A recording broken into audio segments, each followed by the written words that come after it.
2-3 minute, আপনি 1 ঘন্টা বলেন। এই ওয়াজকে কাজে লাগাইতে হবে। এটা কেমনে কাজে লাগাবেন? শ্রোতার অভাব নেই, কাজে লাগাইতে হবে।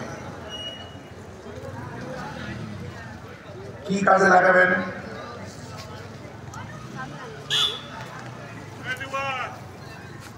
এটা তো আপনারা জানেনই, সুদের টাকা খাওয়া জায়েজ নাকি হারাম? সুদ আবার জায়েজ হইল কবে? জায়েজ নাকি হারাম? সুদের মধ্যে কয়টা গুনাহ? 70টা গুনাহ। সবচাইতে ছোট্ট গুনাহ নিজের আপন মায়ের সাথে নিকাহ করা। বড় গুনাহটা কি? আল্লাহর সাথে হাদিসে আসে দেয়। এটা সে কোরআনে সূরাতুল বাকারার মধ্যে আল্লাহর সাথে জিহাদ করা। যে যদি সুদ না ছাড়ো আল্লাহর এবং তার রাসূলের পক্ষ থেকে তোমাদের বিরুদ্ধে যুদ্ধের ঘোষণা রইল। আল্লাহ এবং তার রাসূলের বিরুদ্ধে যুদ্ধের শামিল। মাঝখানে আরো 68টা গুনাহ, তার মানে কবিরা গুনার প্রায় সবটুকুই সুদের মধ্যে। আল্লাহ এ থেকে আমাদের বাঁচান, আমরা বলি আমিন আমিন। এজন্য আন্দোলন করুন, রেভলিউশন করুন, ঐক্যবদ্ধ থাকুন, আস্তে আস্তে এ থেকে মুক্তি মিলবে ইনশাআল্লাহ। আচ্ছা, আমি যে কথা বলতে চাই, এই মাহফিল, এই ওয়াজ, এগুলো কাজে লাগাইতাম।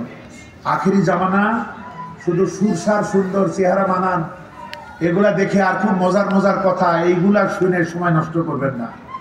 ইউটিউব খুললে সর্বপ্রথম বাংলাদেশের এক ব্যক্তির কিছু কথা 10 মিনিট, 15 মিনিট, 20 মিনিট, 5 মিনিট হলেও শুনবেন। তিনি হচ্ছেন বর্তমান কালের আলোড়ন সৃষ্টিকারী লিডার, যিনি মানবতার নেতা। তিনি হচ্ছেন ডাক্তার শফিকুর রহমান। ইউটিউবে আগে তার বক্তব্যটা শুনবেন, তাহলে জাতির বর্তমান বেদনা, জাতির বর্তমান ত্যাগ তিতিক্ষা, জাতির প্রয়োজন, জাতির মুক্তির দিক নির্দেশনা তার ওই 5 মিনিট, 10 মিনিট, 12 মিনিট, 20 মিনিট বক্তব্যে পেয়ে যাবেন।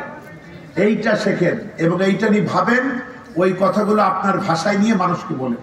এটা প্রথম কাজ। এর কারণ যেহেতু এটাই সবচেয়ে বেশি টাটকা বর্তমান। আর আল্লামা সাইদি তো আছেন, তিনি চিরন্তন, আলহামদুলিল্লাহ আমরা বলি, ও তো শুনবেনই। তাছাড়া এই যে ভাইরালের ভাইরাসগুলা একটু মৌলিক জ্ঞান যদি আপনার থাকে সেটা অর্জন করেন, এরপরে শুনবেন। তখন ওগুলা শুনবেন বাছাই করার জন্য, ওগুলার থেকে চিঠি আর দানা আলাদা করে নিতে হবে। ওই যোগ্যতা না হওয়া পর্যন্ত শুধু আবেগতাড়িত ভাবে ওর পেছনে ছুটলে ধরা খেয়ে যেতে হবে। বন্ধুগণ, আর একটি কথা, কিয়ামতে তো আমার হিসাব আমারই দিতে হবে, অন্য কেউ তো দিবে না, তাই না? আমার হিসাব আমারই দিতে হবে। এজন্য নিজের হিসাব নিজে নেন। একটা সিদ্ধান্ত কি নেওয়া যায়? একটু চিন্তা করেন যে অন্তত প্রতিদিন কোরআনের একটা আয়াত না শিখে আমি ঘুমাবো না। এই সিদ্ধান্ত কি খুব কষ্ট? না। একটা হাদিস না শিখে আমি ঘুমাবো না, এই সিদ্ধান্ত কি নেওয়া যায়? আচ্ছা বন্ধুগণ, এইটা যদি আমরা নিতে পারি তাহলে 30 দিনে 30টা আয়াত জানা হয়ে যাবে। সবাইকে মাদ্রাসা পড়া লাগবে না। রাসূলুল্লাহ বলেছেন, বাল্লিগু আন্নি ওয়ালাউ আয়া। একটা জানলেও প্রচার করো।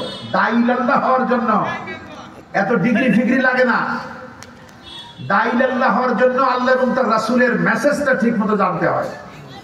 এবং দাঈলাল্লাহর যে সওয়াব, অফুরান যারা দাঈলাল্লাহর কাজ করে, দ্বীনের দাওয়াত নিয়ে যারা মানবতার সামনে দাঁড়ায়, তাদের জন্য আল্লাহর রহমতের ফেরেশতারা মাগফিরাতের দোয়া করে। গর্তের পিপিলিকারা পর্যন্ত মাগফিরাতের দোয়া করে, সাগরের মাছ পর্যন্ত মাগফিরাতের দোয়া করে। আর চাই বন্ধুগণ, এই কাজগুলো করেন, নিজের হিসাব নিজে নেই, তাহলে আখিরাতে আদালতে আমাদের হিসাব সহজ হয়ে যাবে। আমরা বলি আলহামদুলিল্লাহ, আল্লাহুম্মা আমিন।